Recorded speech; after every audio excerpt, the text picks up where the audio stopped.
can burn up an entire mountain, which will take 100 years to recover. We can protect these lush forests if you follow these guidelines. First, do not bring flammable materials to the mountains. Second, do not cook or camp in the mountains. Third, do not litter cigarette butts. Your small actions are the first step towards protecting the beautiful forest. This campaign is brought to you by BEFM 부산 영어 방송.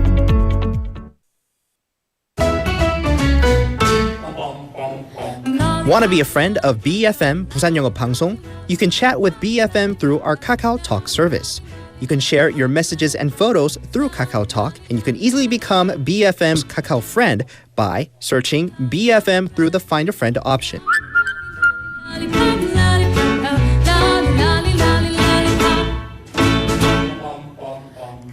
Come share and chat with us at BFM anytime, anywhere for free.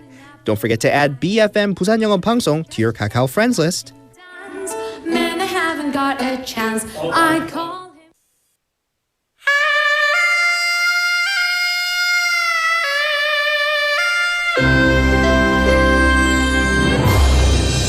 The time is now 7 o'clock.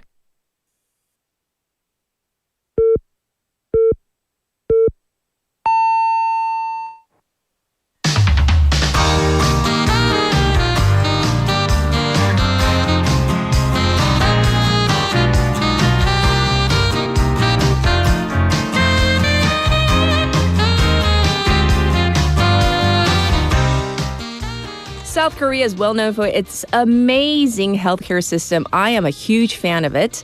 But we also know that there are major differences, discrepancies between the Seoul-centric hospitals and the number of doctors versus pretty much the rest of the country. Well, the good news is the government revealed a new policy with its regional doctor system, hoping to even things out. Two questions come to mind, though.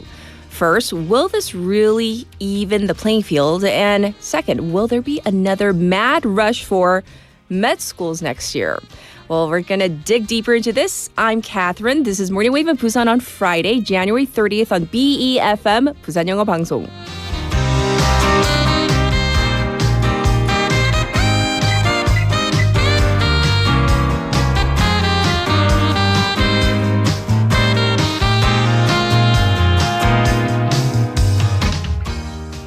Good morning, Wavers. Ooh, it's Friday. It is, can you believe, the last Friday of January, and tomorrow is the last day of January. And by next week, we're going to be saying hello, February. So I hope you're all doing well and are ready to enjoy our Friday together. So, getting doctors into essential medical fields to the non-capital regions has been one of the biggest challenges in public health policy for quite some time. The government introduced this regional doctor system, 지역 의사제, as a part of the solution. And this is where students who went to middle and high schools in non-capital areas and attend regional medical schools under scholarships will have to serve 10 years in that region after they get their licenses. This is being implemented starting this year, and those in the education field say that this may be a game changer for some families. So insiders say that some families are already considering moving as part of their med school admissions strategy. And according to reports, Busan, Ulsan, and Gyeongnam are going to be the biggest potential beneficiaries of this system. According to one private education company, there are 1,112 high schools that qualify for this regional doctor system, and 282 of these schools are in the Bulgyeong region. So we're definitely glad to see that this region will see more doctors in the future, but it is uncertain which departments these prospective medical schools will apply to.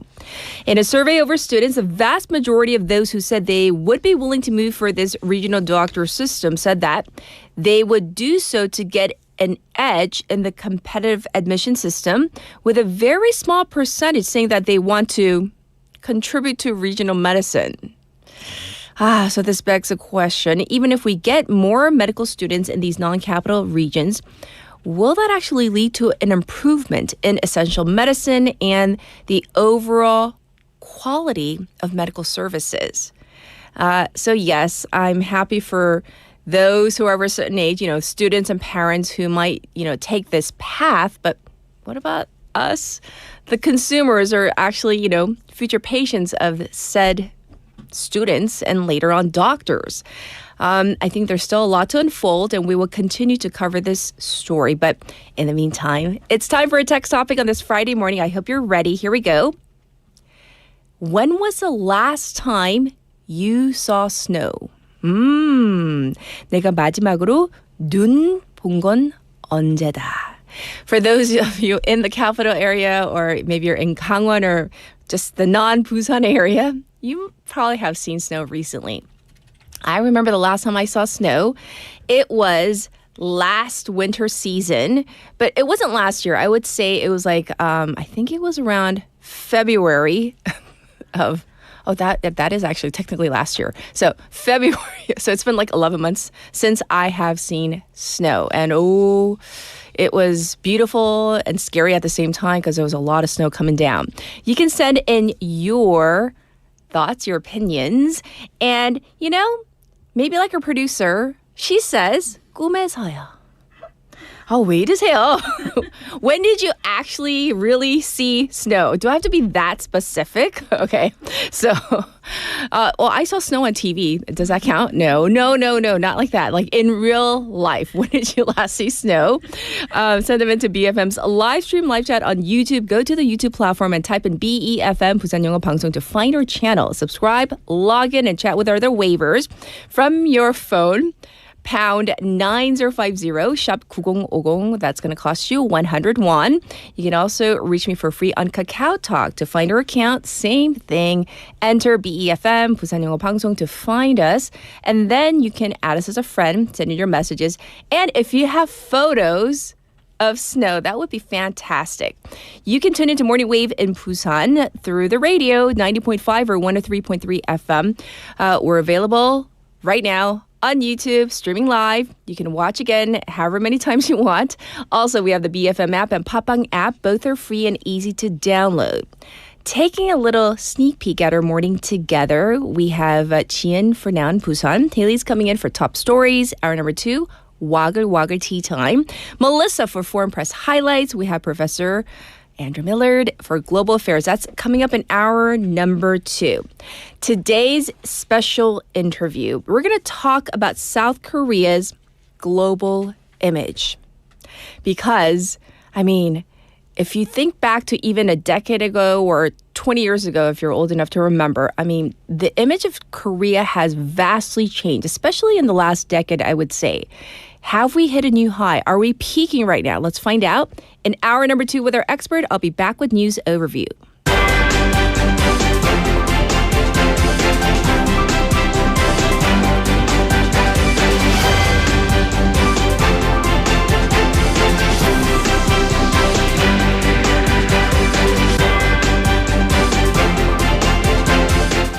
It's now 7:07. This is News Overview.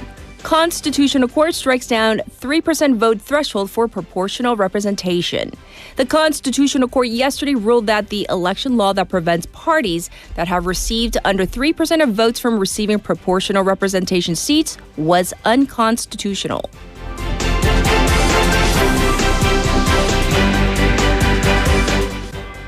Coupang CEO Rogers to appear for police questioning.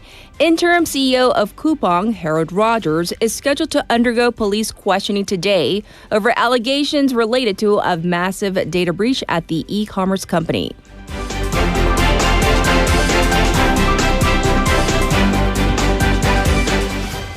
Trade Minister to discuss tariff announcement with U.S. Commerce Secretary.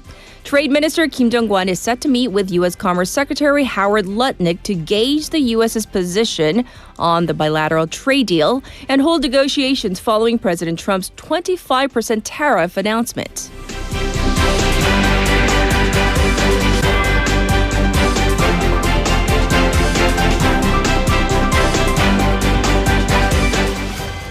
Constitution Day redesignated as public holiday. The National Assembly yesterday voted a revision to the Public Holiday Act designating the July 17th Constitution Day as a public holiday.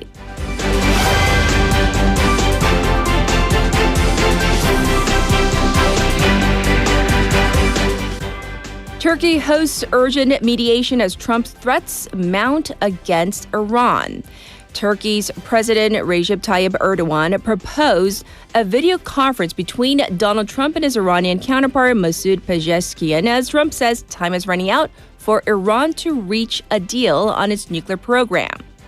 And this was News Overview.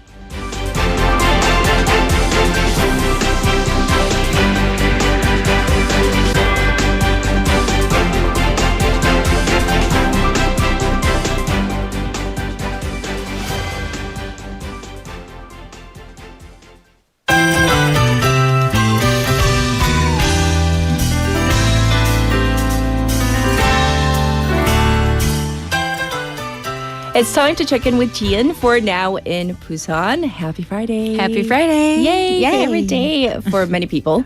Anyhow, I want to ask you about our text topic. So without being cheeky like your producer, 어떻게 피디님이 그럴 수가 있나요? 배신을 On 약간 Instagram. 배신감 like on YouTube. Instadang, on YouTang, on NoTube. Aside from different media, like we just mentioned. When was the last time you saw real snow? So I miss the heavy snow in Seoul because that was like right after I came down to Busan. Right. So I think the latest time was in Boston last year, early last year. Okay. Boston is freezing. And A lot of snow can come down in Boston, right? Right. And I even get the snowstorm alert sometimes. And Yes. even the school shut down because of the snow. Absolutely. So it was a lot of snow. Right. I mean, depending on the part of the U.S., yes, definitely there are snow days where they Right. shut down because of heavy snow. So thanks for sharing your real life story. We're now going to jump into our first local story. Many residents have been complaining about airport noise, and I hear the government has introduced a new measure. That's right. The Ministry of Land, Infrastructure and Transport announced its 2026 to 2030 midterm plan to enforce stricter noise control, provide more tangible support for residents, and promote better coexistence between airports and local communities. Noise surcharges will be revised to encourage airlines to operate more quietly. The period when double noise fees apply will expand from late night from 11 p.m. to 6 a.m. to broader window from 7 p.m. to 7 a.m. Aircraft noise grades will also be further subdivided. I see. Well, are there any measures that residents can actually kind of feel or benefit from directly? Yes, a portion of collected noise charges will be prioritized for airports where they were raised, and each airport's share of the charges will be reflected more in resident support budgets. Okay. The plan also expands noise countermeasure zones, sets up support for late-night noise, and simplifies procedures for land and building purchases in heavily affected areas. Additionally, a noise policy committee will be established to oversee airport noise management and governance.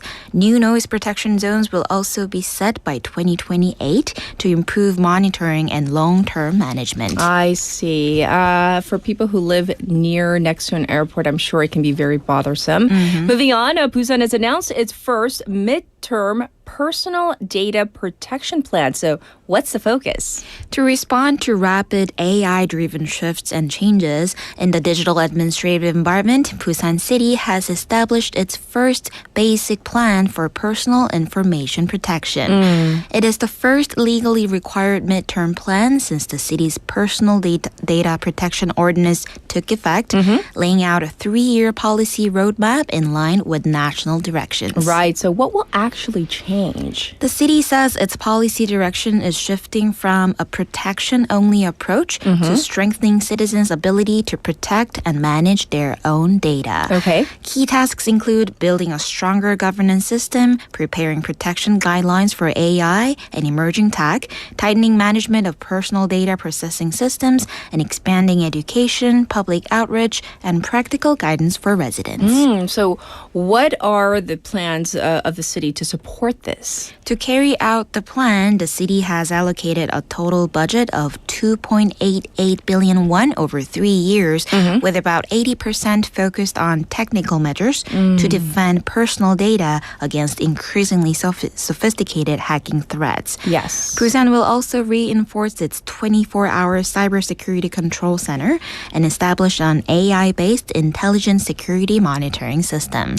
So AI is definitely like a daily part of our lives at this point. And even our next story is regarding a little bit of AI here too. Sahagu Right. District is launching Korea's first AI-powered drainage pump station. So what exactly is a drainage pump station? So starting next month, the drainage pump station at Changlin Retention Basin in Busan Sahagu District will operate as the nation's first AI-powered pump station. The facility, which helps prevent flooding by collecting rainwater from low-lying areas during heavy rain and releasing it into rivers, is being upgraded with AI-based monitoring and response technology. Okay. The system focuses on real-time water level monitoring and automated control. Using 2 years of rainfall data, the AI predicts rainfall in real time and monitors pump conditions to predict possible failures. So, yes, tell us more. 13 AI security cameras track water level changes, and when risks are detected, the system determines the optimal timing for pump operation and links with on-site controls. More precise operations is also expected to reduce electricity use. I see. Well, with this system, I'm thinking, might it be strengthened or expanded in the future? That's correct. To improve monitoring, the district received 300 million won from the city to add more security cameras and live broadcasting equipment. An automated reporting system using AI and big data will also be introduced to share data and updates more efficiently. The same AI system will also be installed at Hadan Retention Basin, where safety concerns had been raised due to nearby public facilities. The district aims to strengthen flood response and overall safety, especially during heavy rain and the monsoon season. Yes, of course. We want to be extra safe before all the rain comes down. All right, moving on, we have been bringing you updates regarding the Kumjungsan mountain mascot. And now I hear that the main character maybe has been chosen. That's right. Okay. As if on cue, a marten, known as Dambi in Korean, one of Korea's top wild predators, has been captured on camera on Kumjungsan Mountain, ahead of the mountain's designation as a national park on March 3rd. About 40 cameras were recently installed across the mountain, and footage confirmed the presence of the marten. The marten is classified as a Class 2 endangered wildlife species in Korea. It preys on small rodents and can even hunt larger animals, playing a key role as an apex predator in maintaining ecological balance. Right, and if you're joining us on our NoTube, you can definitely see I never knew what a marten looks like. Now I know. So what does this tell us about the area? So experts say that spotting a sensitive species like the marten, Dambi, on Kumjungsan Mountain, despite nearby urban noise and activity, shows the lower food chain is very stable and the ecosystem is healthy enough to support a top predator. Experts say this also indicates Kumjungsan Mountain remains ecologically connected to the Nakdong Jeongmek Ridge, which links in Cheonsongsan Mountain in Yangsan, Gyeongnam to Kumjungsan Mountain. But parts of this corridor have been damaged by developments such as the Sasong New Town project. Although these areas lie outside the park boundary, they still affect wildlife, prompting calls for more research and forest corridor conservation. I see. So now we have it. The official mountain mascot is Dambi Marten. So thank you for all the local stories. Have a beautiful weekend, and we'll check in with you on Monday. Thank you. You too. Thank you. All right, everybody. This was Jian. I'll be back with your traffic and weather.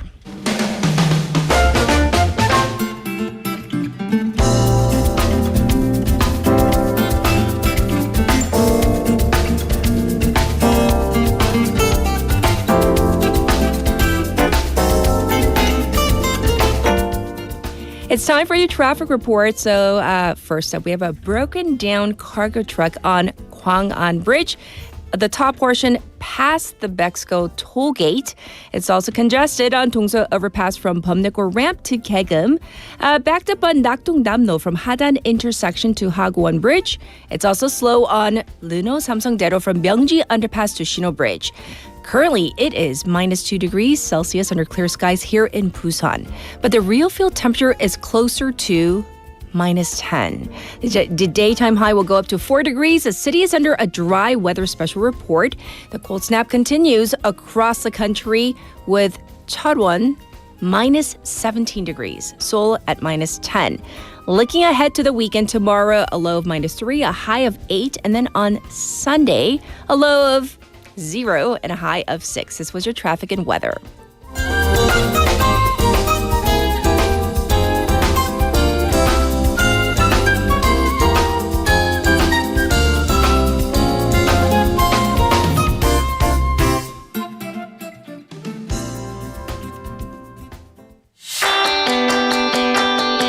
Korea Broadcast Advertising Corporation, Kobaco supports your broadcast advertising production costs. This program is open to innovative small and medium-sized enterprises, offering up to 45 million won for TV ads and 3 million won for radio ads. Applications are open from January 22nd to February 23rd at 6 p.m. For more details, visit the Kobaco website.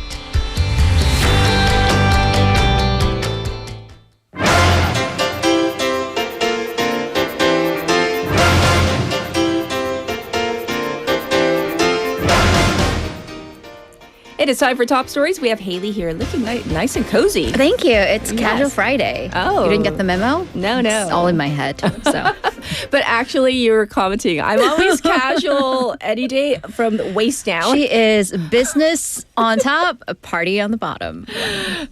I mean, we're talking like sweats, not like I don't know.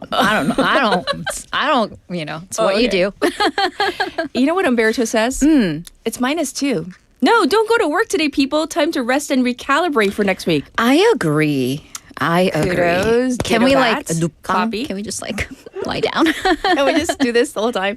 No, we would get fired because we're supposedly a news program. When was the last time you saw snow? And I don't want any smart answers from you, Miss Haley. Because I was like, 테레비에서요? And then Catherine was 테레비, like, how old are you? You're so Like, old. It's not, 테레비? let's not talk about that. That's a topic for another time. But I was trying to think, and I was even looking it up on my phone. Like, I looked for snow, Right. and they're like, no search is available in my photo gallery. So they're like, you don't have snow pictures on your phone. Like, actual piles of snow, like 쌓인 눈,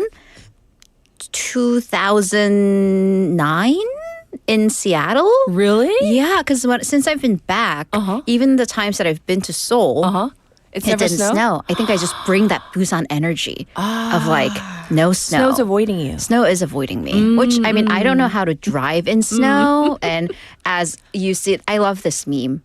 And I'm love it I'm too. very thankful because, again, I don't know how to drive in snow. Okay. So snow just avoids Busan and me. So what are people calling it?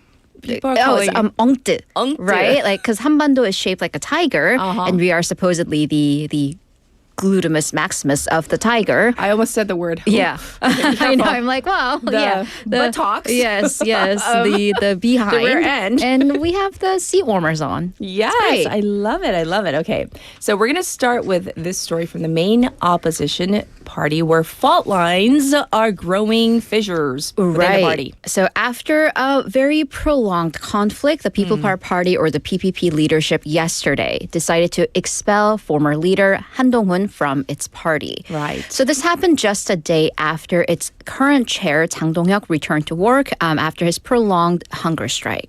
So what's the reason behind the expulsion? Right, so this goes all the way back to November of 2024. So it's been about 15 months. Okay. It's over the scandal where supposedly family members of Han Dong-hoon allegedly wrote multiple posts on the PPP members' online board, heavily criticizing the former president and his wife. So the party saw this as an attempt by either Han or his family to supposedly manipulate public opinion. Okay. And that was the conclusion that was reached by the party ethics committee. So the party is currently divided into these two mainstream versus non-mainstream pro-Han, Chin-Han factions who are also against the former president. I see. So Supreme Party leadership members voted in an 8-1 in favor of the expulsion. So what lies ahead for Han Dong-un, do we know? Right, so he actually went to the National Assembly yesterday afternoon and held a press conference where he expressed that he will not be defeated. He told his supporters that the party can remove him, but they cannot break the desire for good politics. Also telling the supporters that the party and conservatism belong to them and not to give up as he will come back. Okay. So the immediate question is, when would that comeback be? Because Yes. timing-wise, the upcoming local elections, June 3rd, could be an opportunity, with mayorship of Seoul and Daegu being pointed to as potential areas where he could run. That's according to pundits, nothing official yet. Right. So Han Dong-un has an event scheduled for February 8th, so we might hear more. All right, well, we'll keep tabs on this story. Next up, we reported that the U.S. Federal Reserve decided to freeze its interest rates in its first decision of 2026, and you have updates for us. Right, so we have details into this decision. So Fed Chairman Jerome Powell held a press conference after the Federal Open Market Committee announced its decision to freeze interest rates. So first, what does that say about the U.S. economy? So there are a few reasons why the Fed would freeze interest rate. The first reason, and that's not the case, is things are so good. Things don't need to change. Okay. That, again, not the case. The other is there are problem spots, but they are kind of the opposite problem spots. So we're going to let things be and watch for a while. That seems to be the case. Okay. So the job market is stabilizing, but it's not great. Job creation is slow, but unemployment has gone down. And Powell said there are also still tensions between employment and inflation. So those are the two polar opposites. Right. So the outlook for the economy has clearly improved since the last meeting. So they felt more comfortable letting things be for now. Right, and this was Powell's first press conference since a federal criminal investigation has opened against the Fed chair. Right. So honestly, with that press conference, reporters were less curious about the numbers and more this matter because, Right. Friction had been building between U.S. President Donald Trump and the Federal Reserve, namely Jerome Powell. Yes. And in the latest and the most serious case, the federal government recently opened a criminal investigation over testimony that Powell gave to the Senate about renovations of the Fed building. Okay. But it was widely seen as a move from the White House to pressure, if not remove, Powell from the Federal Reserve Board. Right. So he declined to comment on the probe, but he did say that if a central bank loses its independence, it would be hard to restore the credibility of the institution. Well, let's bring this story to South Korea and how it may affect Korea's benchmark rates. Right. So this raises chances that the Bank of Korea or the BOK will not raise its rates in the meeting set for next month. So monetary policymakers consider, again, multiple reasons when making the rate cut, raise, or freeze decisions. So we look at things like jobs, inflation, housing, currency rate. But in South Korea, you add on a factor of the U.S. rates. Right. Because if South Korea's rates are too low compared to the U.S., then this could encourage foreign investors to pull their money from Korea and seek higher returns elsewhere. The current rate difference stands at 1.25%. I see. Well, what about domestic factors? Right. So one reason that the central bank would lower rates is to encourage investment and spending. Because as a normal person, if I had debt, if I'm paying more in interest rates, I have less money to spend. Right. So South Korea, they're saying they're seeing good economic recovery figures, especially as top semiconductor manufacturers have been reporting record high earnings just this week. Okay. So the economy doesn't warrant a lowering of rates to boost this investment and spending. All right. Thanks for the lowdown on that. And now we're going to talk about students' health here in South Korea. Right. So generally, the older you get, things deteriorate. And that could be your joints, energy. I know. It's like we're all getting old. But apparently it's true for teenagers too. Oh. And I'm like, are you people not supposed to be in the prime of your health?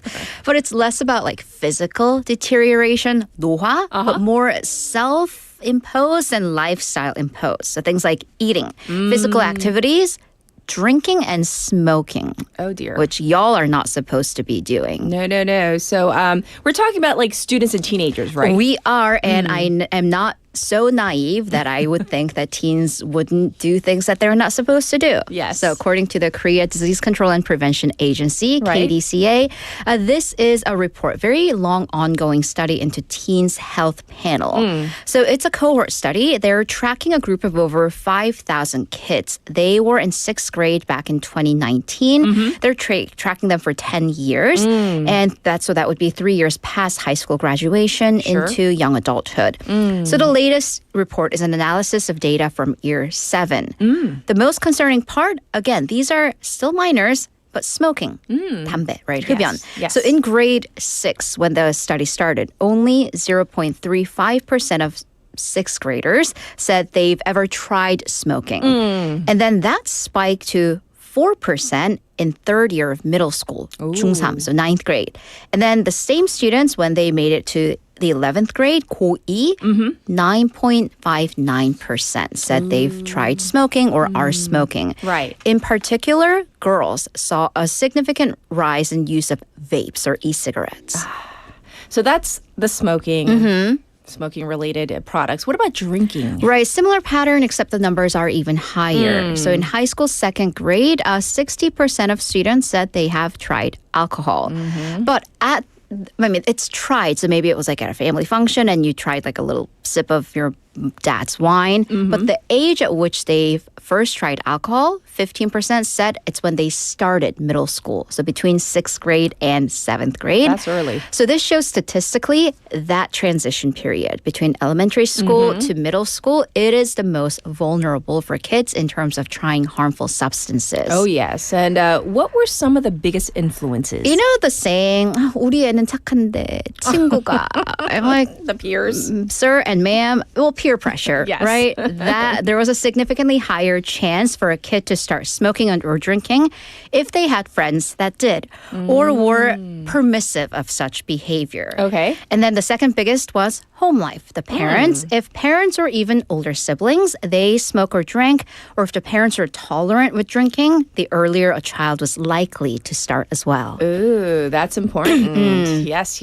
Well, on a related note, we have concrete figures on how smoking affects individuals and society at large. Right. So again, I'm citing the KDCA on the death and socioeconomic burdens of smoking. Okay. So in 2023, with the latest data, 68,000 people died from direct results of smoking. Majority was men at 60,000, women at 8,000. But the biggest cause of death for smokers, for both genders, lung cancer. And, this does cast a big burden on society. Right. So social and economic costs from smoking came to 14.9 trillion won. Right. That's up by nearly 9% from the year before.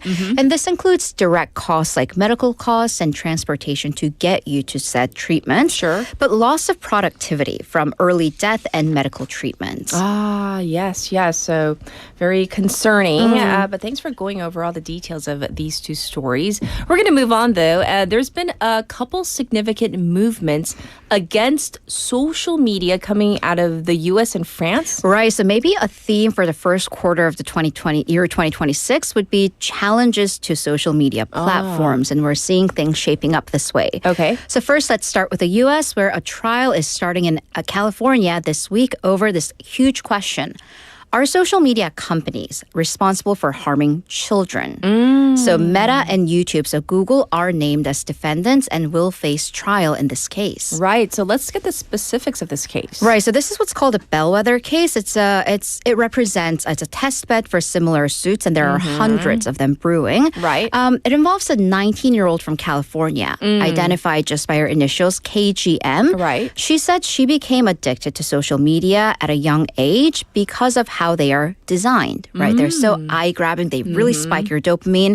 So she blames her depression and suicidal ideation on these apps, and she wants to hold them responsible. Okay. So this is a landmark case because we will likely see people like Mark Zuckerberg testify in a courtroom against these allegations, saying that they've negligently created products that cause addiction, depression, and other trauma. I see. But another social media giant reached a settlement, I hear. Right. In the U.S., one of the biggest platforms, TikTok, was a defendant named in this particular case, but reached a settlement for an amount that's not disclosed just before the trial started. Okay. So the suit will test this legal theory that social media sites and specific features are defective products that will encourage addictive behavior, kind of similar to cigarettes and addictive drugs, and thus would be subject to personal injury law. Yes.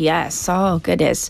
And then going to France, they are getting very, very close to a social media ban for young people. Right. So this is very reminiscent of what happened in Australia. Right. So France may become the second country to do this. The lower parliament passed a bill that would ban social media use for kids under 15. Yes. And it has the full support of President Emmanuel Macron, and it only needs to now pass the Senate in order to become law. I see. And what does the bill actually say? Right. So the legislation says that access to an online social networking service provided by a platform is prohibited for kids under the age of 15. There will be exclusions. So kids will still be able to access online encyclopedias and educational platforms, of course.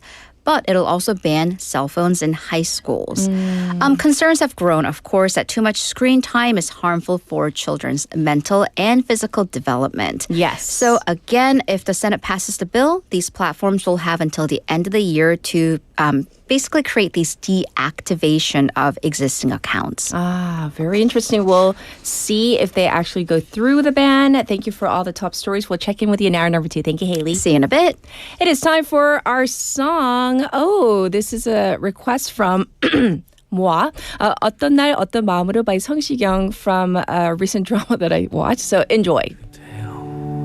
어렴풋했었던 내 마음의 윤곽들이 점점 분명해져 가요. 그대를 알아보고 때론 갸웃거리고 기다리던 시간들을 지나 다시 여기네요. 사랑은 이상해. 아프게 웃어도 기쁘게 울어도 다 좋은 걸. 그대는 어떤 하루들을 보냈죠. 가늠할 수 없는 그 눈빛이 가여워. 어떤 날 어떤 마음으로 마주한 때도 사랑하고 있을게요. 잠시 그대가 많이 안아줄게.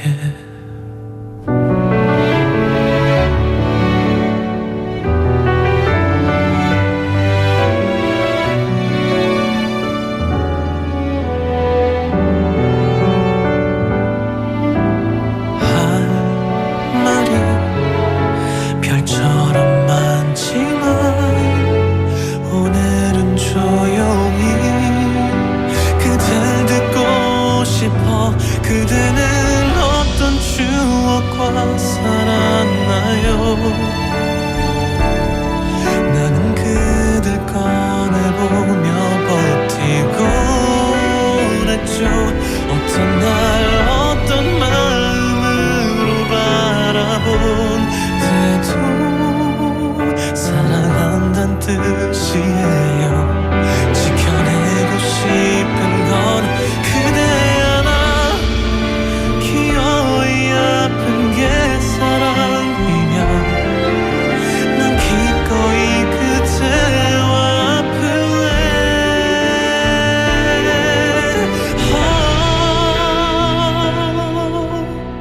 어떤 사람이고 싶나요? 나는 그댈 사랑해요.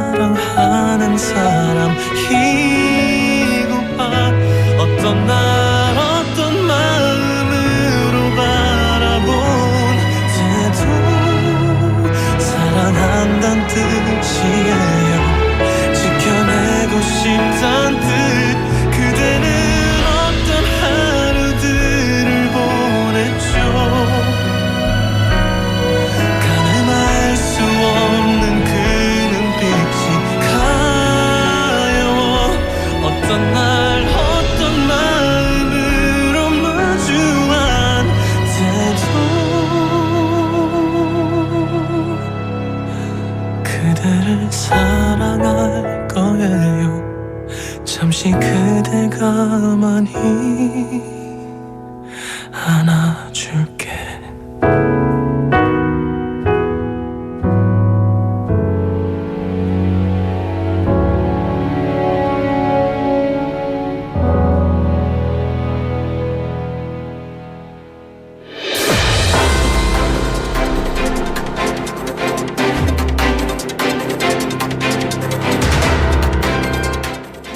It is time for Foreign Press Highlights. Guess who's here? Melissa's here. How are you? Hello. Well, it's been up and down so far this morning. Felt like I was walking in a typhoon to get to this building. So windy. The corridors The create more winds. I think, everywhere buildings. because of the tall buildings. So luckily my coffee was in the plastic bag, so it didn't spill all over me. But it spilled. Was but that it was windy? So I was asked, did you burn your hand? No, the wind cooled down my coffee. It was cold when I got here. So I put it in the microwave here. Have you used the microwave here? Surely you have. I haven't. Use the microwave here. It plays a jazzy little song, cheered me right up. I wasn't While even it's sad running? that my coffee... when it finishes. The little jingle at the end. Yeah, there's no burp, burp, burp that, enrages you. It's a cute little jingle. Doo-doo-doo-doo. Oh, I liked it. You liked it. Brightened me right. I didn't even care half my coffee spilled into the coffee bag because I heard that happy little microwave jingle. It should be a requirement. Every company Should have that. Stop with the annoying burp, burp, burp.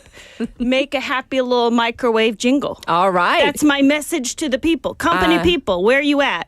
We need happy microwave jingles. When I have the opportunity, I definitely shall use the microwave. Okay, I'm good. curious about the last time you saw snow in real life. In real life, it was last Salal, last Lunar New Year. Yes. So that was it January? February? I don't remember exactly. I don't remember, but whenever it was. Salal was last year, Yeah. I saw snow. I was in Jeollabuk-do for Shidek, right? We do Chadye. And they got a lot of snow. The roads were covered in snow. Sure. It was a icy, torturous driving situation. Yes. I grew up in snow, right? So the first 18 years of my life, Sure. I was subjected to this snowy, cold nonsense. So, yeah, I hope the next time I see snow, I'll be dead. Yes. Yes, that is my goal. I do not enjoy snow. I don't enjoy cold. That's why Busan is the best. It is. It doesn't is. snow here. Busan Weather-wise. people, you are so lucky. If you've never seen snow, I can confirm you miss nothing. You have Okay. nothing to be jealous of. We got to jump into some stories about South Korea from the perspective of foreign outlets. So what do you have for us today? Yes, well, first up, this is out of a place with no snow. Okay. Singapore. Oh, yeah. Right. Nice and So warm. Mhm. This is from the Straits Times. They're reporting on a growing trend here in Korea, the side hustle or end jobbers. Yes. That's the phrase they use. People who work more than one job.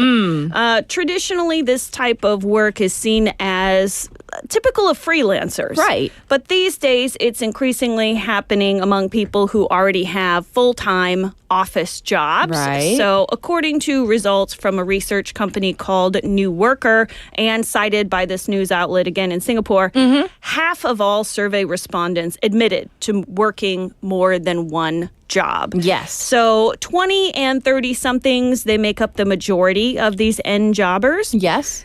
55% of workers in their 20s and 57% of workers in their 30s reported holding multiple jobs. But the number of workers actually doing this are much higher because people are afraid, scared, worried, etc. about admitting to having more than one workplace. I agree. And perhaps that's why a dramatic 82.5% of those surveyed said they need additional income. Not surprised. In this Not economy, surprised. I'm Okay. not surprised, right? Yes. So what kind of people are working multiple jobs?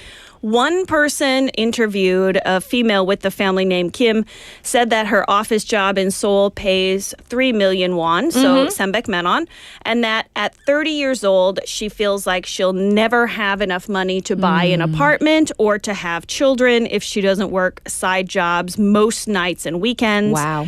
A similarly aged man, he was quoted to have said, "This isn't about ambition. It is a necessity."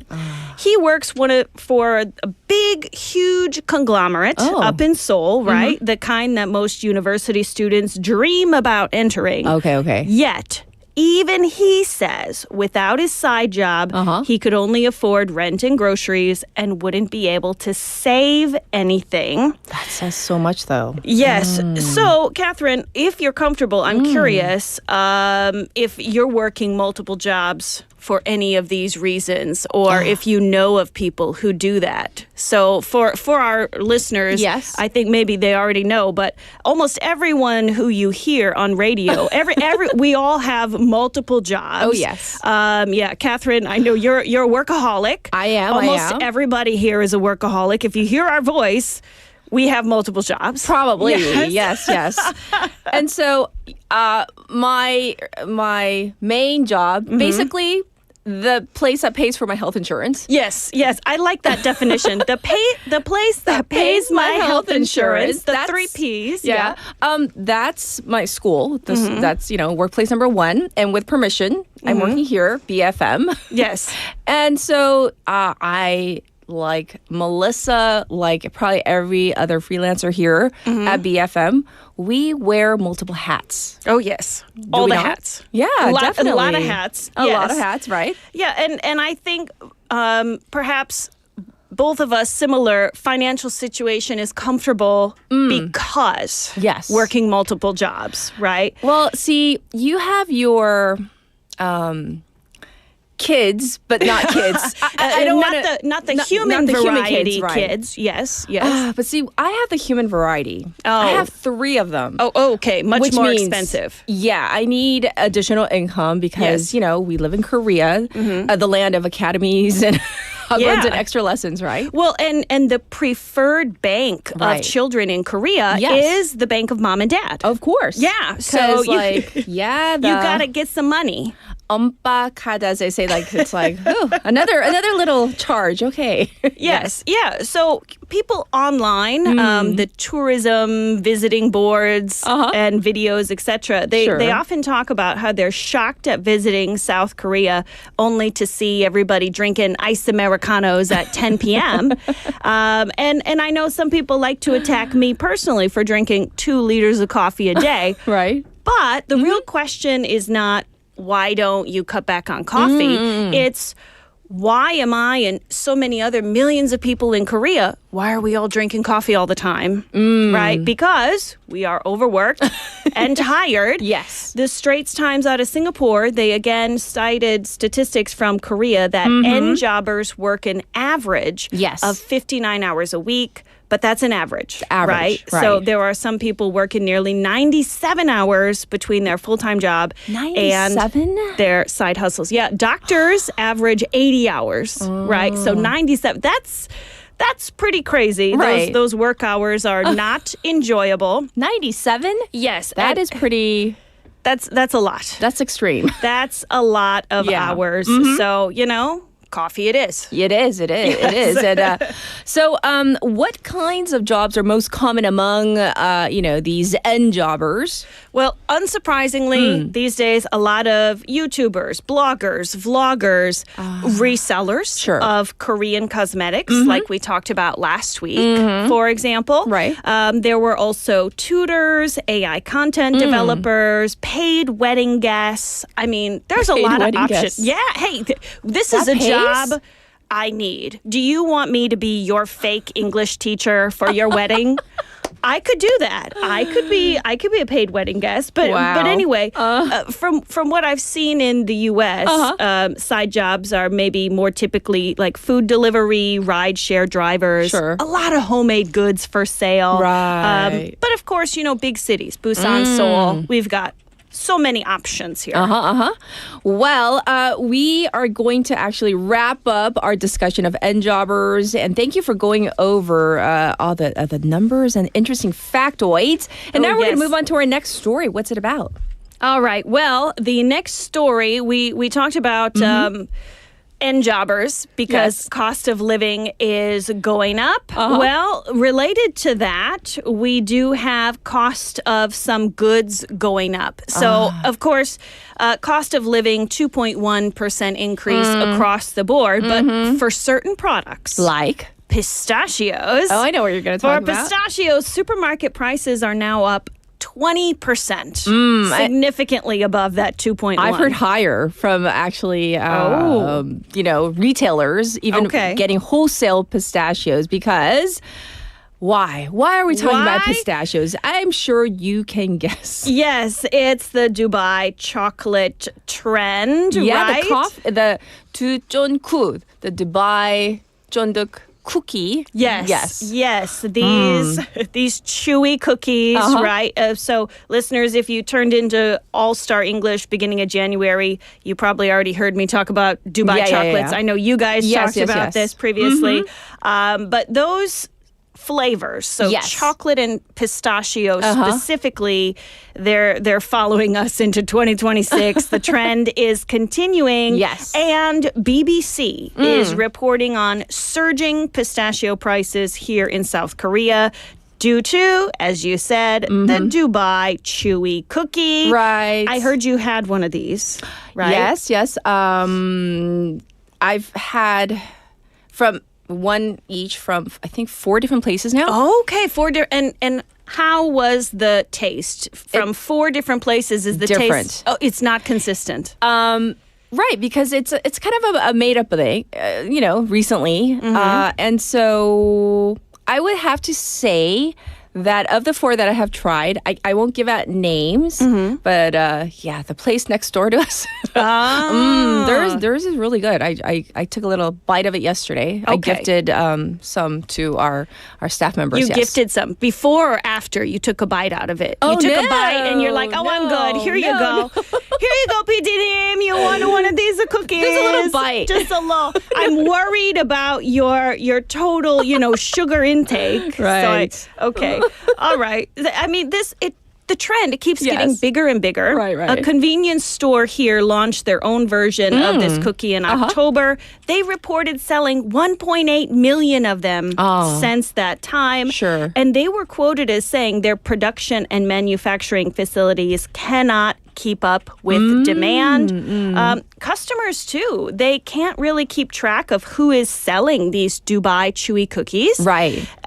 So the BBC, they reported about a handy-dandy little map updated in real time Yes. to show which stores sell the cookies and what kinds of quantities are left. Wow. Did you find your cookies with this map? No, you just No. wandered over there. Yeah, and like Okay. sometimes you see lines at the really hot places, Oh, and you wonder what the okay. lines are about. It's probably regarding this. But I have to say, more places are selling them now, so there isn't as much of a line. Okay. And so, you can definitely get your hands on them, and they come in different variations these days. Oh, Like- such as? Like yesterday, I saw one. I think it was like a croissant, Oh, okay. but with the filling. But it's still considered the chewy cookie. Yes. Even though it's a croissant. It's a croissant. This right. is a little confusing. It Is it is. a cookie or is it a croissant? Croissant. It's I don't having know. like an identity crisis. Right. It's Okay. confused. Okay. But yeah, and it's not just like bakeries selling these either. British media, they really focused on the fact that places like chobap or naengmyeon 식당, they also have these kinds of chewy cookie treats. So if you're at a restaurant, you want some dessert, hey, maybe they've got Dubai chewy cookies for you. Maybe. Yeah. Maybe. So I don't know how long this trend is going to go on for. However, I have a feeling they're here to stay at least for 2026. And then we'll see next year, or at the end of the year, we'll do a little recap. But it is time to wrap up. And so thank you so much for bringing us these really interesting stories about Korea from the lens of foreign media outlets. We'll check in with you next week. Yes, absolutely. We'll see you next week. All right, everybody, this was Melissa. It's time to wrap up hour number 1. Here it is, final song, 눈이 오잖아 by 이무진. I'll be back at 8.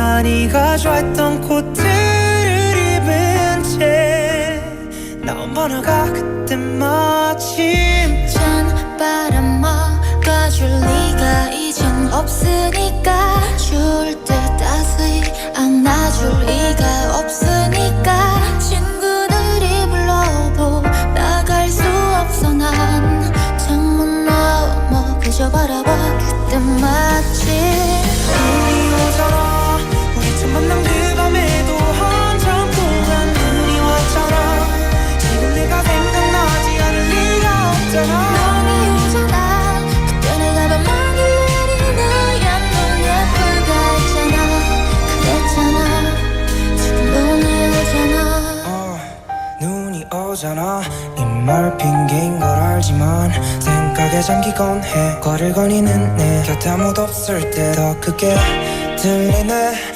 눈 내리는 소리 이제 인정하자 수많은 끝도 끝났어 찬란한 그때의 우린 이젠 없으니까 푸른 계절 남아있는 건 없으니까 추억을 지우는 게 내 이별의 숙제 창문 너머 그저 바라봐 그때 마침 눈이 오잖아 우리 처음 만난 그 밤에도 한참 동안 눈이 왔잖아 지금 내가 생각나지 않을 리가 없잖아 눈이 오잖아 그때 내가 밤하늘 내리는 양눈 예쁘다 했잖아 그랬잖아 지금 눈이 오잖아 마지막 안녕이 남은 거리에서 혼자 너와의 약속들을 되뇌었어 함께여야 할 너 없는 이 겨울에 첫눈이 오잖아 눈이 오지만 우리 처음 만난 그 밤에도 내렸던 그 눈이 오지만 주머니 속 챙겨놓은 기억버려만 눈이 오지만 우린 이대로의 모습으로 남아있는 게 맞지만 그래도 지금 그 눈이 오잖아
하지만 간편 건강보험이라면 어떨까요?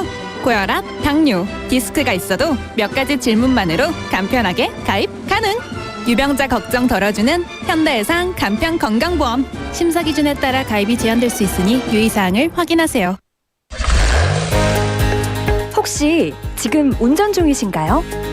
어린이 교통사고 피해자 수는 지난 3년 평균 약 9만 명. 특히 어린이 보호구역 안전기준이 강화된 이후에도 어린이 보호구역 내 사고는 지속적으로 발생하고 있습니다. 스쿨존에서는 반드시 시속 30km 이하 서행, 스쿨존 내 불법 주정차 금지, 차량 출발 전 앞뒤 좌우 살피는 습관으로 어린이가 안전한 도시를 만듭니다. 참, 운전 중 휴대전화 사용은 모두에게 위험합니다. 우리 모두를 위한 교통안전, 나부터 실천하면 모두가 안전해집니다. 어린이가 안전하게 뛰어놀 수 있는 부산. 아이 키우기 좋은 도시는 우리 모두의 미래이자 희망입니다. 이 캠페인은 어린이가 안전한 부산을 만드는 은행, BNK 부산은행과 함께합니다.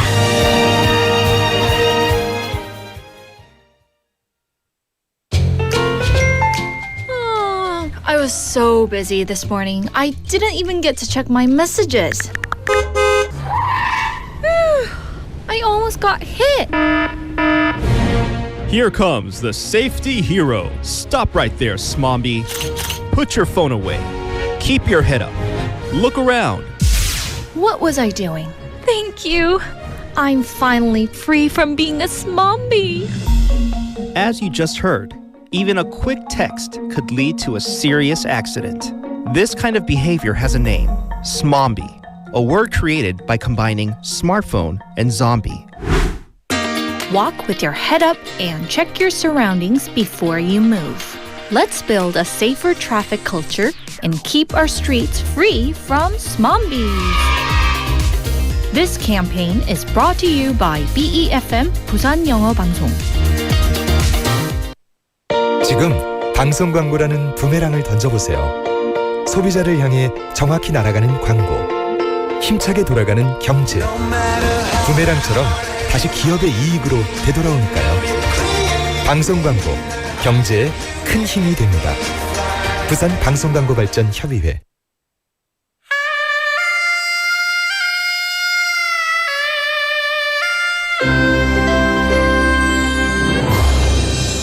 The time is now 8 o'clock.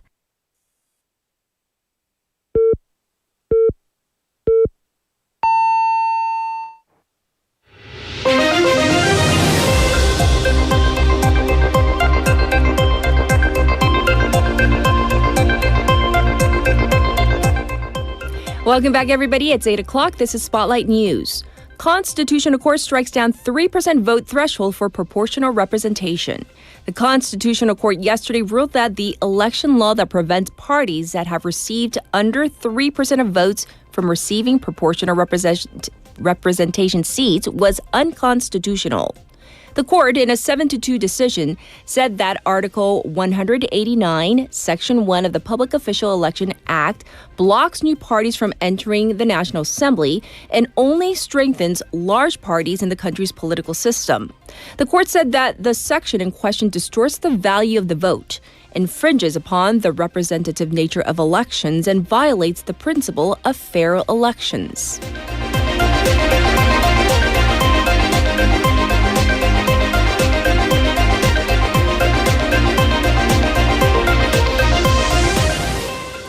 Coupang CEO Rogers to appear for police questioning. Interim CEO of Coupang, Harold Rogers, is scheduled to undergo police questioning today over allegations related to a massive data breach in the e-commerce company.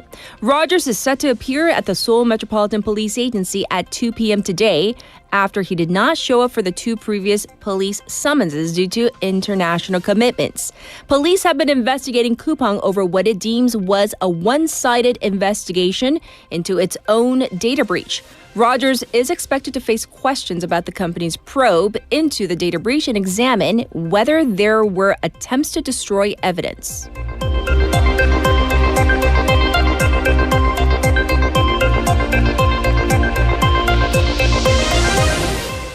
Trade Minister to discuss tariff announcement with U.S. Commerce Secretary.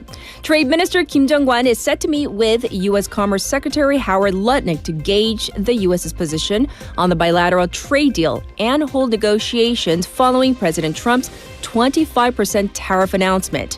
Top trade negotiator Yohan Gu has also arrived in the U.S. and said he will make utmost efforts to find reasonable solutions to pending trade issues as he is due to meet with multiple officials, including U.S. Trade Representative Jamieson Greer.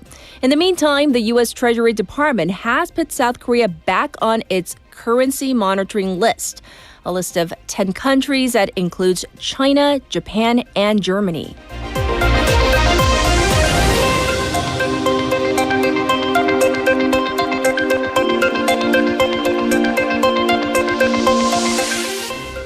Constitution Day redesignated as public holiday. The National Assembly yesterday voted a revision to the Public Holiday Act, designating the July 17th Constitution Day as a public holiday.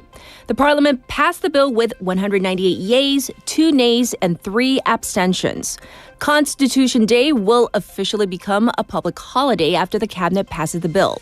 In the meantime, the National Assembly also passed a bill expanding support for the semiconductor industry, including provisions for designating semiconductor clusters and establishing a legal basis for financial assistance.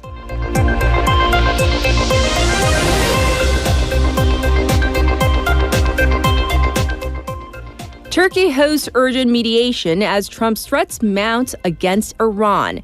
Turkey's President Recep Tayyip Erdogan proposed a video conference between Donald Trump and his Iranian counterpart, Masoud Pezeshkian, and as Trump says time is running out for Iran to reach a deal on its nuclear program. Iran's Foreign Minister Abbas Araghchi will travel to the Turkish capital of Ankara as Turkish diplomats seek to convince Tehran it must offer concessions over its nuclear program. U.S. President Donald Trump told Tehran that a huge U.S. armada was moving towards the country, urging Iran to make a deal or face an attack far worse than the operation on its nuclear facilities last June. And this was Spotlight News.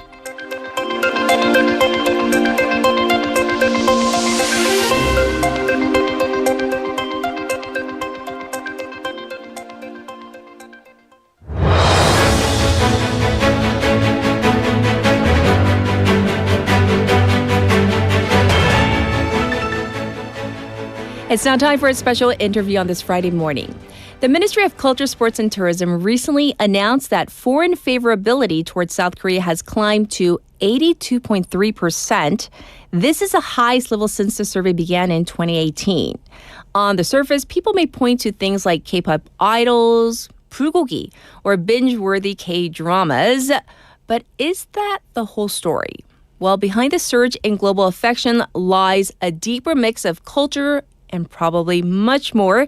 Today, our expert will hopefully help us uncover what's really powering South Korea's rising global appeal. We have joining us Professor Chun Myung-gi, Associate Professor of Public Relations and the Graduate Program Officer in the School of Communication and Journalism at Auburn University, and a Research Fellow at the Center on Public Diplomacy at the University of Southern California. Hi, Professor. Happy New Year. Hello, Happy New Year. Thank you so much for having me here. Yes, absolutely. You know, the survey shows foreign favorability towards South Korea at a record high. So how should we be breaking down this result? This is a clearly good sign for South Korea. South Korea is receiving remarkable global attention with about 82% favorability and rising. Interestingly, the strongest favorability is among those in their 60s and older, with men slightly more favorable than women. However, favorability isn't uniform. It's lower in China, especially Japan, where it's under 50%. So while Korean wave, Hallyu, is truly global, this data suggests South Korea might benefit from a more targeted regional outreach. Ah, very interesting. So, when people think of South Korea, many people mention things like K-pop, K-dramas, K-films. From your perspective, how much of these cultural exports really shape how the rest of the world sees Korea? They shape it a lot. Culture is often the doorway into a country. In this survey, K-pop, K-dramas, and K-films were the strongest drivers people views of South Korea positively. They are not just entertainment. They act like a bridge. People feel connected first, and then they enjoy Korean food, products, and language. I see my students on campus here. Many students start with K-pop or K-dramas. Yes. After that, they want to learn Korean. Eventually, many students also want to visit South Korea also. Through culture, foreigners form a deeper relationship with South Korea. Yes, indeed. It's kind of the gateway. It all begins there. Well, this survey shows that most people encounter Korea through platforms like YouTube or OTT platforms like Netflix and social media as well. How different is this from the past, and why does this matter? This is a huge shift, and it matters for two main reasons. First is about speed. In the past, the country's image, speed, slowly and was shaped from the top down. Most of the traditional media, legacy media like TV, newspapers, and major broadcasters, today, social media plays much bigger role, as we know. People share content instantly, so Korean culture can spread much faster than before. Second is about accessibility. In the past, people had to wait for Korean content to be chosen and distributed in their country. Now, anyone can watch Korean dramas and films on Netflix anytime, anywhere. It's like moving from a local road to a highway. Content travels faster, reaches more people, and more people can join in. Well, thank you for that analogy, moving from roads to the highway. This year in particular, the favorability toward South Korea rose sharply, I hear, in the UK and Thailand. Compared to last year, there was a big jump. What do you think is behind this? I'd explain this as a media effect, a media event effect. When Korea-related events receive a lot of media attention, and people share them widely in a short period. Public opinion can shift quickly, especially if it happens while the survey was happening. In 2025, there were several major Korea-focused cultural programs in the UK and Thailand. In the UK, Korea-themed festivals ran through the fall and overlapped with the survey window. That timing matters because it keeps Korea in the public conversation while people are responding to the survey. We saw something similar in Thailand as well. There were K-pop and cultural programs hosted by KCC, Korean Cultural Center, along with ongoing Korea-Thailand cultural exchange event. So, the key point is this: as people in the UK and Thailand are exposed to Korea cultural events through media, their familiarity grows. And that often leads to more positive perception of South Korea. Yes. And, if we look beyond culture, Professor, I think the survey also points to things like lifestyle and brands and even the economy as positive factors. So which of these do you think is becoming more important in shaping Korea's image? Thanks for the question. It actually reminds me of an article I wrote last year for National Bureau of Asian Research, NBR, titled Beyond K-pop. My answer is that both matter. Culture opens the door, and lifestyle and brands help turn that first interest into something lasting. When people enjoy K-pop or K-dramas, they often become curious about K-food, K-beauty, and Korean products. So, culture creates attention, and lifestyle and brands deepen the connection. In the US, you can see this clearly. Many people enjoy Korean culture, and this leads to positive effect on their perception about Korea products like Samsung and Hyundai. This combination also could improve Korea's overall reputation. However, I'd also add this. The next step goes beyond image or reputation. The long-term goal is to build strong, sustainable relationships between foreign publics and South Korea based on trust, familiarity, and continued engagement. I see. And I also want to touch upon this. Political events even get interpreted by global audience in certain ways. How does this affect a country's image from looking from the outside in? Most people outside the country don't follow politics by reading policy details. They understand politics through stories. What a country stands for and how it acts. South Korea has a strong story about democracy. People remember how citizens helped build and protect democracy, how active civic society is, and how Korea has stayed resilient when democracy was challenged. Okay. These stories can improve Korea's national reputation. In my research, political interaction was an even stronger factor than cultural interaction in shaping national reputation. Here I'm talking about Korea's national reputation. In other words, South Korea's actions and democratic values shape how the world perceives us. Indeed. And for a final question today, Professor, we obviously want Korea to continue down this trajectory. So if we want to improve upon this and have a lasting impression, this positive global image, what should Korean people who live here, what should we be focusing on? If Korea wants this positive global image to last, the next step is to turn attention into long-term relationships. That means investing in steady local connections through organizations like King Sejong Institute, Korean and Korea Corner on college campuses. In here, Urban University, we have 3 organizations, all related to South Korea. These platforms help people move from simply enjoying Korean content to build real familiarity, trust, and community ties over time. And it also means connecting a positive image to real policy and real support. Actions speak louder than words. When people see consistent, meaningful engagement, public diplomacy is much more likely to produce lasting positive result. When people experience genuine, ongoing support, the positive image becomes a lasting partnership. Well, thank you so much for your insight, your expertise into this issue. Thanks for joining us today, and take care, Professor. Thank you. Have a good day.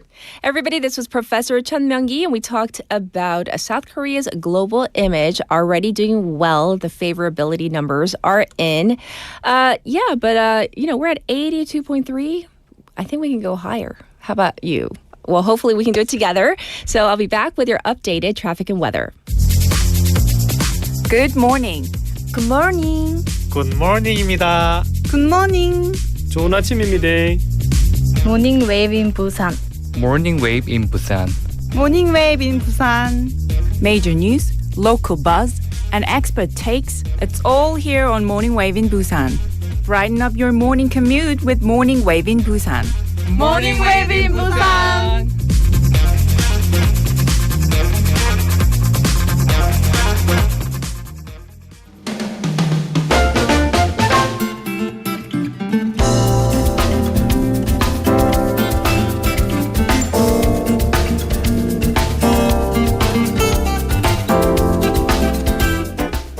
Here's your traffic update. There is an accident inside Sangsong Tunnel going toward Hwamyeong right now. Please be aware of this.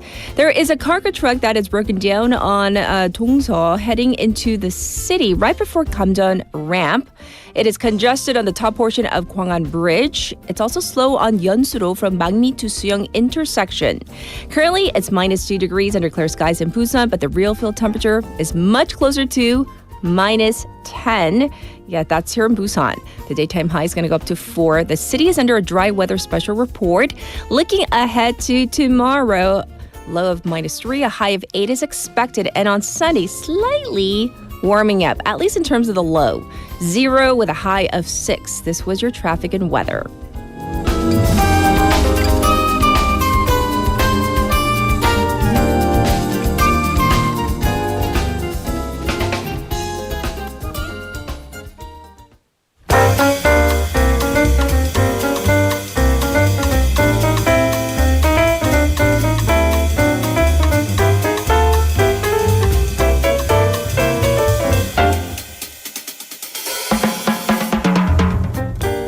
It is time for Waggle Waggle Tea Time. Haley's back. Hello. Yes.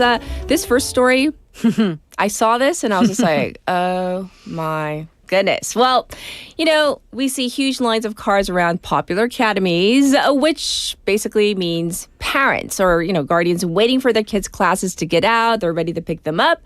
It seems some parents, they're going like way above and beyond. So RVs. Like literally. RVs. RVs, yes. Well, I think in Korea we call them camping Campers, cars, yeah. campers. So there have been multiple viral posts online showing, well, this particular RV parked in front of the Academy Heavy District 학원가에 in Daechidong. So that is a neighborhood that is very famous for being academic, let's just say. Yes. So according to parents' communities in that area, Gangnam, Seocho, and Songpa, this is apparently a new trend of sorts in these winter vacation special classes. So the RV is an extreme case. Yes. But some parents are even taking vans and remodeling them into to basically putting a bed and a table inside. Because if you don't live in Gangnam, Seocho, or Songpa, and not many people are, it's because better to just camp out. And as a parent, if your kids there for a few hours, it's better to just camp out and wait for your kids' classes to get out. Also, some kids are not taking like the full course. They're only cherry picking a couple classes here and there. Sure. If they have an hour or two to kill between classes, instead of going and chomping down on that triangular kimbap at a convenience store, maybe if your mom or dad or guardian is waiting with the warm car, you go in, take a nap, have something warm, and pop out back into class. And probably those kids are not having those triangle kimbaps, I'm pretty sure. Well, anyhow, what about parking though? Because we have an image on our YouTube channel, but what about the parking? Isn't that camper on the on the sidewalk, right? And I briefly thought, is that a food truck? Because it is just so there, like 당당하게. It's just confident. Like, it is all about confidence. Yes, yeah. apparently. Demand your space in the world, I guess. All right, so that area, as you can tell, it is infamous for parking, and of course there are crackdowns. But some parents are saying, honestly, it's just cheaper to pay that fine because yes, then you might be trying to get like a quote unquote office cell, right? Or a one-room, a studio apartment. But according to real estate agents in the area, a small studio, so I'm talking like a glorified closet, right? In Daechidong, they'll go for at least 1.1 million won, up to 2.5 million won. And those are just regular prices, higher during these peak seasons during vacation. Right. And I am sure people have thoughts. Right, yeah, thoughts. Yeah. Would you like to share them with everyone, on our chat? So for some parents, it makes them really anxious. Like, am I not doing enough for my child? Or like, do I need to go that far? Exactly. It's like, if I'm just dropping them off, am I not a good parent? Others also criticize that kind of behavior. Is it actually good for the child in the long run if the parent or guardian is literally following them around, making sure they don't touch like an ounce of the cold winter chill, or they're being fed literally? So, is that how you want to raise your child? I don't know. I don't know. As one of our listeners says, this could be the premise for another drama. There was a very popular drama about the top, lecturers in Korea. Maybe season 2 of that, because I guess it's a thing now. Oh my gosh. Okay, let's move on. Can I just read one comment? Yeah. 두둥님, 유난. It took me a while. Yeah, I was like, what is the Yunnan? Yeah. Yunnan. Okay, let's move on. U.S. Immigration and Customs Enforcement, known as ICE, has been under scrutiny lately, and now they may be dispatched to major sports events. The Super Bowl and also the Milan Winter Olympics. That's in Italy. Okay. Yeah. So why? So a unit of ICE agents will be dispatched to Italy to support diplomatic security details in the upcoming Milan Cortina Games. So specifically, they're saying their job will be to vet and mitigate risks from these transnational criminal organizations. Sure. And that has not been taken kindly by Italy. ICE doesn't have the greatest reputation right now, and especially over recent events. So Milan's mayor, Giuseppe Sala, said in an interview that ICE is, quote, a militia that kills and will not be welcomed in Milan. Also, a member of the European Parliament for the center-left Democratic Party said that the presence of ICE agents would be unacceptable. And then there are reports that ICE agents would be deployed to the Super Bowl, like you mentioned. Right. So they're expected to conduct immigration enforcement operations during next month's Super Bowl game, and that's in California. Yes. Local officials in Santa Clara, California, confirmed to the media that ICE is expected to deploy for the game, and that is between the Seattle Seahawks and the New England Patriots. A question, though. In what capacity? Because here's the thing. Yes. They have ICE's Homeland Security Investigations team. They've long worked the Super Bowl and major sporting events. Okay. But that's been on largely preventing human trafficking and stopping the sale of counterfeit goods. Okay. So immigration operations, if they were to take place, that would be highly unusual. Okay. So the Department of Homeland Security declined to confirm these reports and said it's basically the same thing that they say. Their stand line is those who are here in the U.S. illegally and not breaking other laws have nothing to fear. Okay. Well, up next, this person, we haven't talked about him in maybe a while. Elon Musk announced that one of his ventures may be on the verge of a breakthrough. Right, and that would be helping people who are blind see. Again, Okay. So this is actually for a very happy, hopefully happy event. Yes. So this is one of his many companies, Neuralink. So this is a neurotechnology, or basically simply put, brain-computer company. So through these implants, it translates neural or brain signals into actions. Sure. So recently on a post on X, Musk said that Neuralink is getting ready to launch its first blind sight augmentation that's aimed at people who have severe vision impairments, basically almost completely blind. So the technology promises to provide low-resolution sight to individuals who have lost complete vision. Okay. So according to science and tech media outlets, this augmentation technology, it basically transmits visual information to the brain and it can bypass, so kind of skip past the damaged eyes and optic nerves. Oh, so how close are they to actual success? Musk actually says the technology is awaiting regulatory approval. So the technology seems to be there. Okay. So they announced on the day that they marked 2-year anniversary of the company, since the first implementation of a computer interface chip, or BIC, into the brain of a quadriplegic patient, the trial has been growing. So multiple people have this system inside. Sure. Participants are now at a point they can control computer cursors with their thoughts. So we are truly in the future. They are browsing on the web, posting on social media, and playing video games. Yes, very interesting, intriguing. Well, next up, a lot of places in the Northern Hemisphere are struggling with snowstorms. But in the U.S., where there's been a historic winter storm, we talked about it, we even had Eric on, there's also been an increase in cardiac risks associated with snow. Right. So cardiac arrest, meaning heart attacks from shoveling snow. And this prompted me to ask a very stupid question yesterday morning and get a look from her, as I was like, do people clear their own snow in Korea? How do we clear snow? Because I don't know. No one knows. We live in apartments. But Sion, who has cleared snow, she said, well, in apartments, the management company will take care of it. In front of businesses, people will. So it pertains to Korea, too. Yes. So we know the cold weather, not good for your health, especially people who have preconditions, high blood pressure, diabetes. But that particular activity of shoveling snow, that's been pinpointed to as one of the riskiest things you can do. Shoveling snow. Like 눈 치우기. We need details. How dangerous? Yes. Well, 3 people died while trying to clear snow in Pennsylvania's Lehigh County. The president of the American College of Cardiology, so Dr. Christopher Kramer, said snow shoveling is definitely associated with the risk of both heart attack and sudden cardiac death. That's serious. And this is, again, president of the American College of Cardiology. Okay. So shoveling for just 10 minutes, and so you're probably clearing like 2 blocks, right? Can elevate your heart rate to 97% of the maximum rate that could easily be reached during exercise. Oh my goodness. So it's that dangerous. That dangerous. But then how? So this is a twofold problem because pushing and lifting snow, that is strenuous. It increases your heart rate and blood pressure.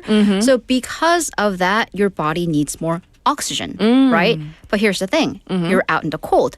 blood vessels constrict into snow. So That's imagine right. like a tube getting smaller. So then less stuff is going up and down that tube, meaning you're not getting that oxygen. So a 2020 report by the American Heart Association listed shoveling snow amongst the top physical activities that can put stress on your heart, especially if you are out of shape. If you haven't exercised in a while, that is basically you like going to the gym and starting with the gigantic dumbbells or barbells. So what can people do then? So again, I'm quoting Dr. Kramer.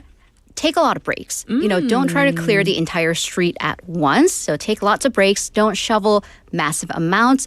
Start with a small shovel so you're not putting that much weight on you. Okay. And again, I'm quoting the doctor. Better yet, pay the kid down the street. Because they're young. Yeah. Younger than you. And healthier, probably. But thank you for going over all the Woggly news. And we'll check in with you on Monday. Thank Have you, a Haley. great weekend.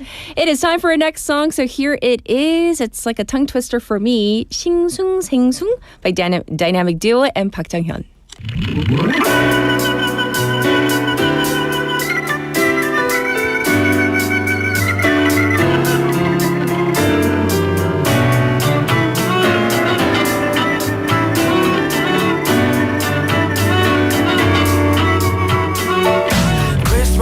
연말에 다들 들떠있는데 약속도 없이 외롭고 붕든 기분 탁자위에 오래된 방은 퍽퍽해 친구는 하루를 자랑하기 바쁘네 내 앞부터 날아나준 얄미운 이불 로켓 같아 작은 방 안은 차 밖에서 눈이 내려와요 눈이 내려와 눈이 와 기다린 적도 없었는데 막상 떨어지니 좀 설레요 괜히 반가워 눈이 내려와요 눈이 내려와 첫눈이 와 때마침 나타난 정화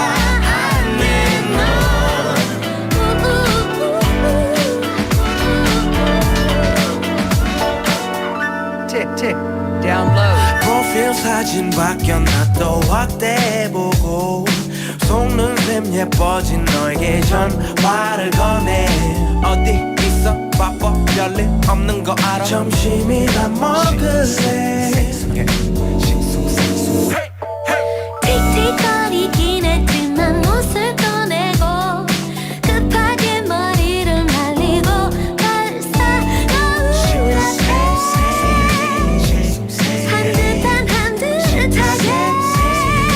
하늘에서 첫 눈이 내려와요 눈이 내려와 첫 눈이 와 기다린 적도 없었는데 막상 떨어지니 좀 설레요 괜히 반가워 눈이 내려와요 눈이 내려와 첫 눈이 와 때마침 나타난 내 눈 앞에 너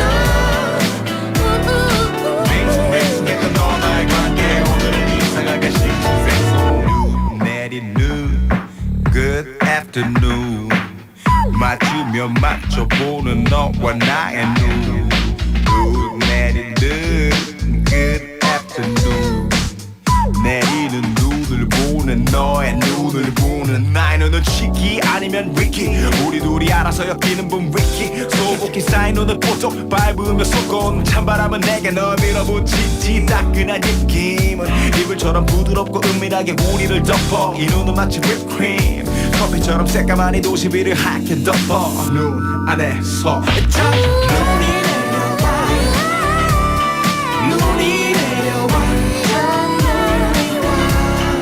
기대한 적도 없었는데 막상 떨어지니 좀 설레요 괜히 반가워 눈이 내려와요 눈이 내려와 첫눈이 와 때마침 나타난 첫눈 아래 너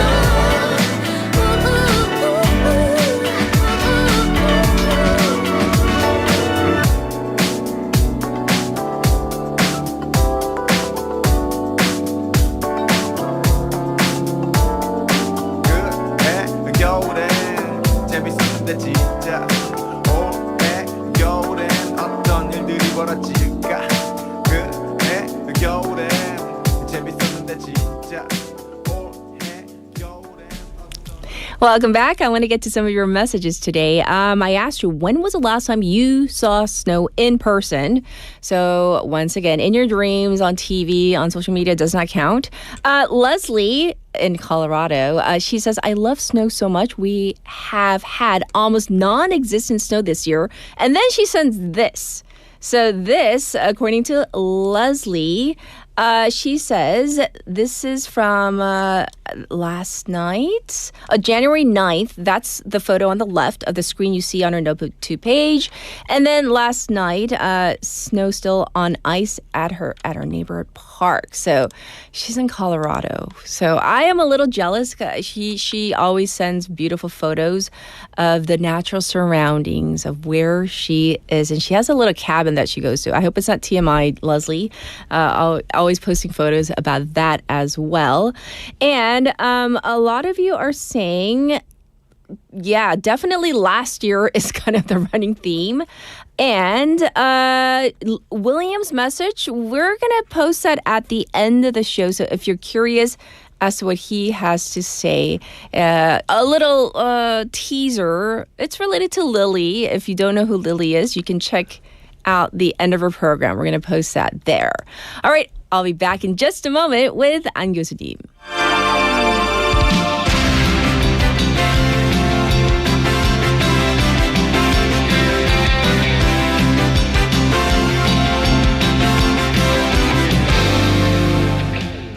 It is time for Global Affairs. We have Professor Andrew Millard. He's here. Yes, he's here. I'm here. We were a little nervous. We're like, where is he? Where is he? He's here. He was on time. I was on ready time. A little early. No problems. Yes. Yeah. So, is that a new tie? It is a new tie. It's brand new. It's brand new. This is Can we Kongi get a again. close up? Aw. It's Kongi and a little parrot. Oh, I was going to say, what's that green thing? So it's a parrot. It's a parrot. parrot. I see now. But Kongi didn't like it. Oh, is that your parrot? It was. It's no longer with us, should we say? I know, but your dog didn't harm the No, parrot. no, it okay, wasn't okay. the dog. No, Okay. no. No. Yes. Oh, do you like the close up? Oh, that's so cute, though. We always get lots of comments regarding Professor Andrew's ties. So there you go. Wow. So that one is custom made. This one was custom made. Wow. Yes. And I know you don't like telling people where you get your ties. It's a secret, It's right? a top secret. Okay. Yes, but very cute. Well, snow. When's the last time you saw snow? Ooh, the last time I saw snow. So last night I had a dream. And in my dream, I was watching TV, and there was lots. No, I'm joking. Okay, I was gonna say. I think the same as a lot of people. It would have been last year, but do you even remember last where? year, yes. So I was at university in Changwon.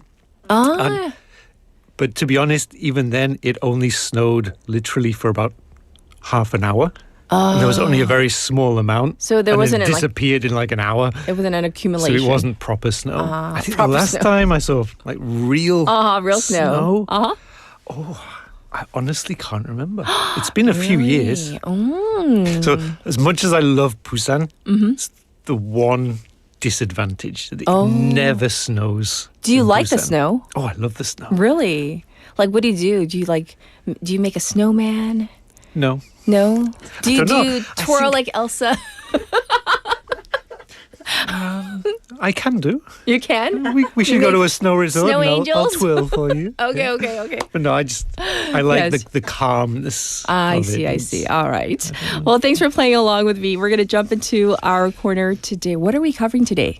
So today we'll talk a little bit about Iran because Iran's been in the news this week again. Yes. So the US, they're sending their navy. So this is sort of a typical sort of thing. This is called gunboat diplomacy. Yes. Whenever there's some sort of issue, the Americans, they like to send their navies to the region. So this is something we see actually in Korea quite a lot, when North Korea is a little bit more naughty, should we say. Often they'll send their nuclear submarines and an aircraft carrier, something like that, just to show that country, we have this big military force.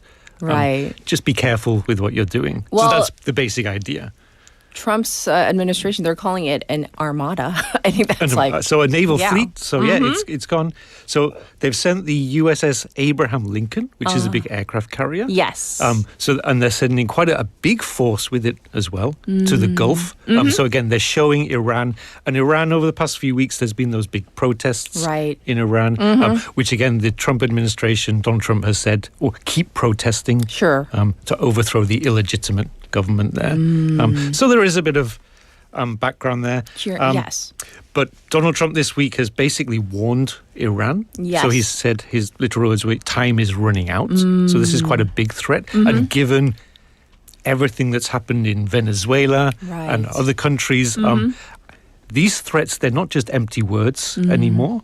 So everything he's done, and also in Iran, we know back in June, the Americans, I forget the name of the operation, but they sent those stealth bombers. Oh, yeah. And they targeted some nuclear weapon sites. That's right. Very deliberately, very effectively. So it's very serious. And of course, Iran, they've not backed down. They've said, look, we're ready. If you attack us, we will immediately respond with force. So this is sort of a growing issue. Now, Iran-US relations haven't been very good for a while. Now, I'm not a Middle East expert. Okay. So I don't want to go into too much of the backstory on that. I want to focus a little bit more on the reason why they're doing this now. And the reason is really the nuclear weapons. Yes. And so in terms of its nuclear program, how much do we know? I mean, there's always a question like, does it have the ability to produce nuclear weapons? I mean, do they have nuclear weapons? Is it like, so leading up to that? As far as we know now, they don't have any nuclear weapons now. So this sort of goes back quite a few years. They have been trying to produce nuclear weapons. Right. Because there's this also ongoing dispute between Iran and Israel. And Israel, of course, is protected by the US, highly supported by the US, and therefore within the sort of nuclear umbrella. And Israel does have nuclear weapons. Right. So Iran has been trying to develop them so that it can balance that power in the region. So this is also another reason why the US really wants to stop them so that they can maintain this sort of relationship with Israel and the strength of Israel. But so we think that they don't have any. However, like I said, they have been developing them. Now, back in 2015, there was a bit of a breakthrough. Yes. So there was a very big nuclear deal struck with Iran. So this was between Iran and the P5+1. Right. So the P5 are the 5 nuclear weapons states. Yes. So the US, UK, Russia, France, and of course China. Yes. And the +1 was Germany. Okay, so there was Germany. And also at that point, the European Union, they acted as sort of a mediator. So they were the ones sort of chairing the meetings. I see. Trying to bring the US and Iran close together. So eventually, they came up with this deal. Right. It allowed Iran... Sorry, not allowed Iran, but basically Iran agreed they would stop producing enriched uranium. Which is a key component. It's basically what you need to make a nuclear weapon. So they reduced it from 90% enrichment down to only 3.7%. So to make a nuclear weapon, you need 90% at least. Okay. So basically they just agreed, we'll stop producing that. And they decided to stop that for a period of 15 years. Okay. So they also reduced the number of centrifuges by 60%. Sure. They reduced their stock, so they already had a stock of enriched uranium. Yes. They reduced that by 98%. And they also agreed to cooperate with the IAEA, so allowing them to come in. The IAEA also sort of oversaw sort of stocking and storing the other centrifuges and things like that. Right. For Iran, basically they pretty much agreed to stop their nuclear weapons program temporarily. So that deal was really focused on for the next 10, 15 years. Sure. Okay. In return, Iran was going to have all of these economic sanctions that were being imposed against it removed. So it was sort of a win-win. The Americans, the Europeans, they basically got rid of nuclear weapons production in Iran. Sure. Iran opened up to the global financial system and therefore economically could stabilize and grow. That was in 2015. That was 2015. Now, Donald Trump, in his first term in office, came in and immediately criticized this deal. Right, that was like 2018. So when he first came in, 2017, I think. But then around 2018, you're right, he started to criticize it. Right. And basically, from that point, he withdrew the US from this agreement. Sure. And once he withdrew them, he then reimposed economic sanctions against Iran. So, of course, Iran then said, if you're not going to follow the deal, we're not going to follow the deal. Right. So since then, pretty much they've been sort of renewing their production of the enriched uranium. Hence, back in June last year, those targeted US strikes. Right. One site, I forget the names, I'm sorry. One site was where they produced the enriched uranium. Right. And another site was for nuclear technology center. Okay. So I think the operation was named Midnight Hammer. That's according that's to the one. Haley, Yes. right? So that's what happened. And then what else do we need to know about this situation? Because even in our news segment today, we talked about the story. I briefly mentioned it in terms of this fleet, this U.S. naval fleet in that area. I mean, right now, it's just sort of pressure. Just pressure against Iran. But so, like I said, we don't really know what is going to happen. What are the intentions of America? I don't think they would start a conflict. Yes. I think if we're looking at the news, and we have to look at different levels. We have to look at the international level and also the domestic level. Right. So this is what happens with international politics. Even when you want to do something on the international level, if your domestic support isn't there, often it doesn't happen. And right now in America, we know Donald Trump's support is very low. So I don't think he's going to actually start a war. And remember, Donald Trump's whole platform is MAGA, make America great again, America first. So there was some backlash against Venezuela. Yes. And there's been backlash against his deals with Argentina. So for Iran, I really don't think the people would support any major conflict there. However, like we said, he has shown with Venezuela, with other things, that he's ready, that he's willing to take these actions. And for Iran, what is dangerous is these actions, they've been very precise. They've been very targeted, well executed. So I think that is where Iran will be paying a lot more attention. So what if, we're just going to play what if, theoretically. So what if Iran does attempt to produce nuclear weapons, like going beyond what it's done thus far? So Iran did sign the NPT, which is the Nuclear Non-Proliferation Treaty, back in 1968, I think it was, and then ratified it in 70, something like that. So it's still a party to that, which means that it's not allowed to produce nuclear weapons. It's not allowed to test them or anything like that. Now, there was a more recent nuclear treaty in 2017, which was the Treaty on the Prohibition of Nuclear Weapons. But so it this didn't was basically sign this, an update one. But yes, Iran did not sign this one. Okay. Quite interestingly, a lot of NATO countries did not sign this one. Also, the 5 nuclear weapons states, so those 5 powers, also did not sign this one. Oh. Okay. So we're sort of seeing a little bit of a shift these days. So technically, because of the NPT, it's not allowed to. So if it does start, they can just keep imposing a lot more sanctions, economic sanctions, and so on against Iran. But I'm thinking those economic sanctions, obviously against the Iranian government, but for the civilians there that have limited access to the internet, that are protesting. And although it seems like the major protesting might have subsided a bit, continuing though, I'm sure, in bits and pieces there. But I do worry, of course, for the people of Iran.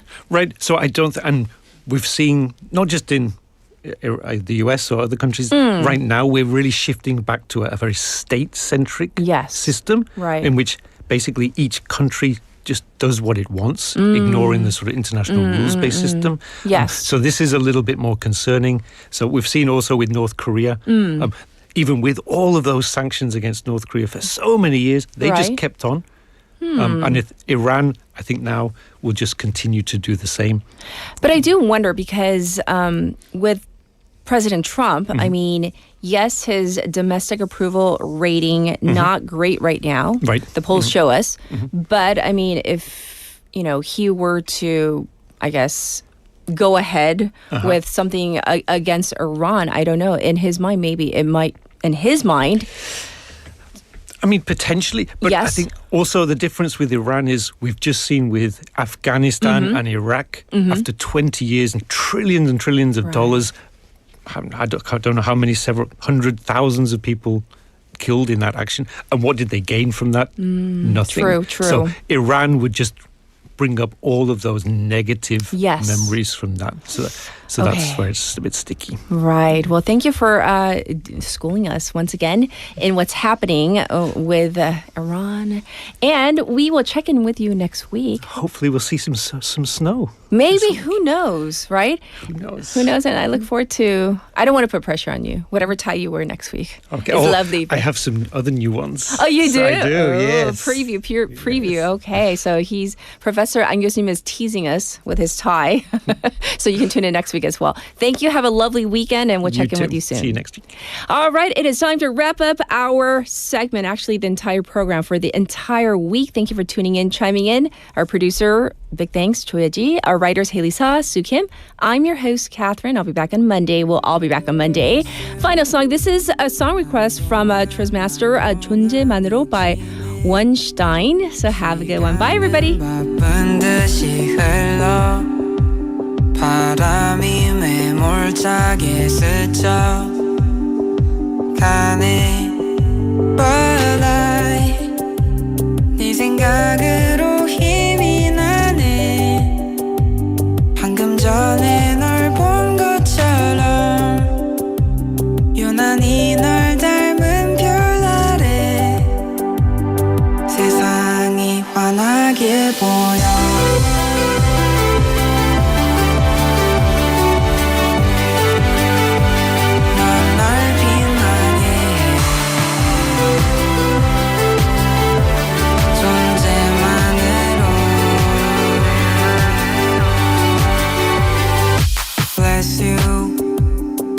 없이 빈 하루가 가네 듬성하게 빈 공간 속엔 채워지는 너만의 모습으로 But 네 생각으로 힘이 나네 방금 전에 널 본 것처럼 하늘의 별이 반짝이네 내 마음 아는 것처럼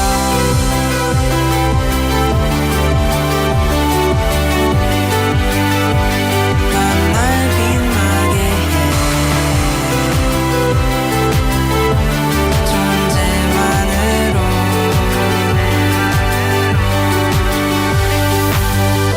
다시 혼자인 걸 알고 나면 마치 기다리고 있던 너처럼 Problems I know 짐을 덜고 싶지 않은 당신 그럼 난 말을 줄이며 하고 싶은 얘기를 뒤로 미루고 어느샌가 관심이 없어 보이며 그냥 지나가는 행인 일 행인 이 행인 삶 침대 위로 누워버려 난 뭘 하고 있을까 넌 알고 있을까 변했어 나의 밤 새벽 2:45 전엔 지옥 같더니 이젠 설레는 마음 그 길로 뛰어나간 나 우리 동네